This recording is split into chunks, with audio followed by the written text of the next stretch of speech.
everyone, how are we doing? Hello. So today I am here with my cup of tea. We are going to be doing a handmade business Q&A. So this can be website Q&A, this can be Etsy Q&A. You can ask me about target market, pricing, niching. Do you know if there's something going on why my sales have dropped? This has sort of happened after the sale-a-thon. The sale-a-thon ended kind of the end of October, which tends to be kind of when the seasonal things swap. So it really depends on like what you've got in your shop, how seasonal it is. So if you don't sell stuff that is for like gifting occasions, like a real giftable, obvious thing that people would buy as a Christmas present or a, I don't know, leaving present or something along those lines, you're going to find it quite hard, because the minute the end of October comes, people's mindsets then will switch into like Christmas. So it really depends on what it is that you sell. What I would say is you've got to consistently keep posting. You've got to consistently keep warming your audience up, because, and this is a mistake that I see a lot of, and especially during the challenge, was that people were like, oh, okay, I've got like 500 people on Instagram. I'm going to post a bunch of stuff about this new offer that I've got, right? And the downside with that is that if you are not talking to your audience, or if you haven't posted in a long time, then suddenly you bombard them with sales posts, you're going to get a lot of people who bail out, who just leave, and you know your engagement rate is naturally going to be quite low. So Instagram's algorithm will not be pushing your post out. And also as well, what I will ask you as well is that, what are you doing to bust objections with things? Like every single product, people will always have questions. So let's say, for example, jewelry. Question will be, will it go rusty? Can I have it engraved? What length chains can I have? Can I have it in gold or silver or rose gold or blackened color, or this or that?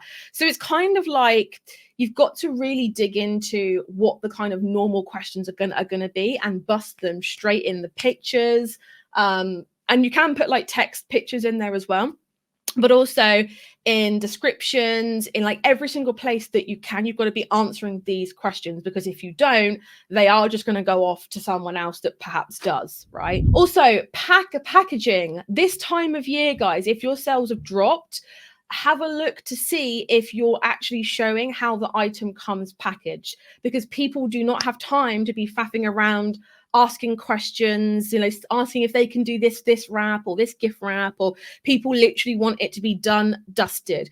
I will say that the data has said that this year shoppers are especially like, they want it wham bam. They want gifts to be fast, simple, easy. So the easier and faster and simpler that you can make it, the better. How do you prepare your shop for the upcoming holidays? So I actually do have a complete Christmas prep course that unfortunately we couldn't run this year because of the sale-a-thon and everything we had going on. The timings just didn't work out. However, next year we've made a point to 100% run it, and we're going to be running it in kind of July, August time. So annoyingly, I have literally the perfect thing that will answer all of that. The most important thing that I would say is three things. Is number one is to over order on packaging stuff, over order on things that you know you're going to sell through, over order on stickers, on labels, on printer paper and sticky tape, like jiffy bags, all these kinds of things. Because even if you over order and you don't end up using it, you will end up using it at some point. The second thing is to schedule days off, to make a list of things that, even when you're really worked up and really stressed, they're just little, maybe 60-minute long things, 90 minutes that you can just go and do, that you know is going to make you feel better and feel good, right? The third thing would be to have someone around you that you can ask for help, whether that's a neighbor's kid, a friend, partner, kids at home. Like, just have someone there that you've kind of semi-trained that can step in and help at a moment's notice if you feel you really need it. That's one thing that I will say, is that sometimes I feel like we don't ask for help because in our heads we're like, oh, it's going to take more time for me to like train someone, rather than if I just do it myself. If you actually have someone that can help you with I don't know, assembling boxes or packing things up. It just makes the whole process just a lot easier. Sally says, my Etsy shop is handmade geometric colourful necklaces, ooh, as well as botanical jewellery. Give me your link, Sally, because, you know, this. But I want to start selling some pod items that are trending, so nothing I'm passionate about, but simply trending items. So Sally, my first question is, why are you going to redirect energy into a shop that sounds like you really enjoy and that it sounds really, really cool? Why are you redirecting energy from that into this? That would be my first question. Do you think it's a wise move to take some creative energy that you've got and putting it into something else? That's going to be my first kind of thing to really think on, because even if it doesn't have a monetary cost involved, there is always a time cost, energy cost. There's a bunch of costs, opportunity costs that are involved when you redirect energy from one thing into another. So it's really, really worth kind of looking at that and making sure that, is it the right choice? Like, if you're doing it just for like purely monetary reasons, then there are things that you can do inside of your current shop, and that's basically what I'm here for. So there's the book, there is the content on YouTube, there is the lives I've done. Instagram has a bunch of like really quick, nice, swifty content and things on there for you to do exactly that. I want to start deep diving into my stats. I know my conversion rate is around 2.5, but what should I also be keeping an eye on? Good question. So I would be keeping an eye on your visits versus your views, because visits are how many like physical people have come into your shop. Views are how many listings they have viewed. So if you are getting, let's say you're getting like 16 visits and like 38 views, right? You can roughly be like, okay, so for every one person, they're coming in and they're viewing like 2.2 listings. So you know that your shop is doing an okay job at bringing people into your shop, not just listings. So that's another thing that I would take into account. I'd also obviously do orders, revenue, all that kind of stuff. I'd also keep an eye on Etsy ads if you run them. And I would also look at Etsy search too. Those are the kind of the main things that I would keep an eye on. But I would say probably once every month, it would be really good for you to do like a last. So like, let's say when we hit December on Friday, I would go back into November and do like a real deep dive into, okay, how did November go? Like, and it's just really good to be like, what are the stats actually telling me? Sally says, I'm not having a lot of success on my current shop. You were answering the last question. Okay, cool. But seeing trending items, shiny objects, and do you think it could be more profitable? Sally, honestly, shiny object syndrome is the death of so many shops, because it's, as creative people, it's so easy to be like, ooh, this, and ooh, that, and ooh, this. I think it takes more mental effort to keep yourself on your path, more so than it does for you to be like, oh, let's go and do all the things. So if your current shop isn't working for you, I want to know like why. Like, dig into those stats. Tell me exactly what it is. Like, what are your views like? What's your conversion rate like? Why do you think you're not getting orders? What are you doing social media wise? Email list, have you got that running? Like, lots of different things.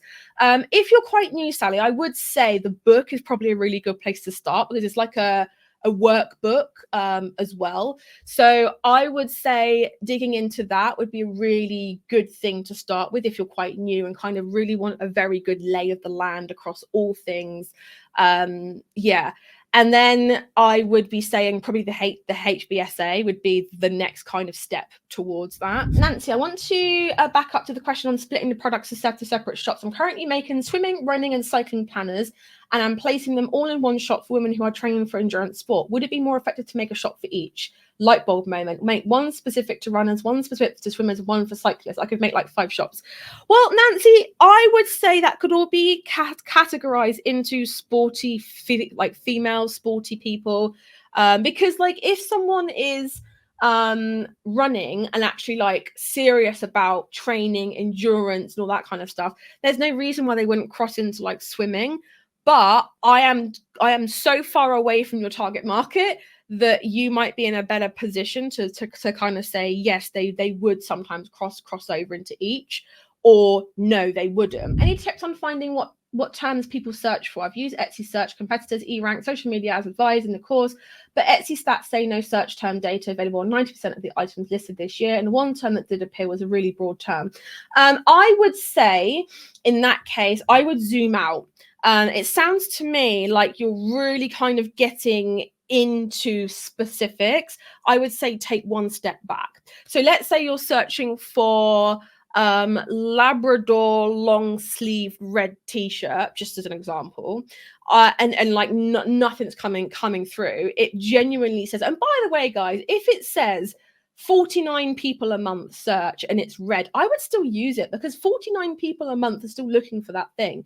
And if yours is specific enough and it caters to them, then why can't it be you that's the thing that they buy? Anyway, I would then take a step back and kind of look at, okay, like let's look at Labrador t-shirts and just kind of see, let's take a few steps back first. I would say, have you tried Pinterest and have you tried Pinterest trends? Because those are two really good places to kind of go.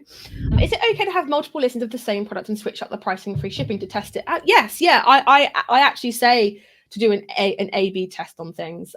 Yeah, because that's the only way you can really truly test things.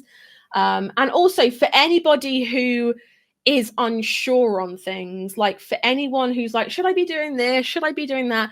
There's one easy way for you to like 100% know, and that's to A/B test things. So that's always the thing that I would say. Rashan says, I sell PDF patterns in a specific niche. Everything is on my laptop. Should I keep a physical hard copy of all patterns in case I lose? Yes, you should.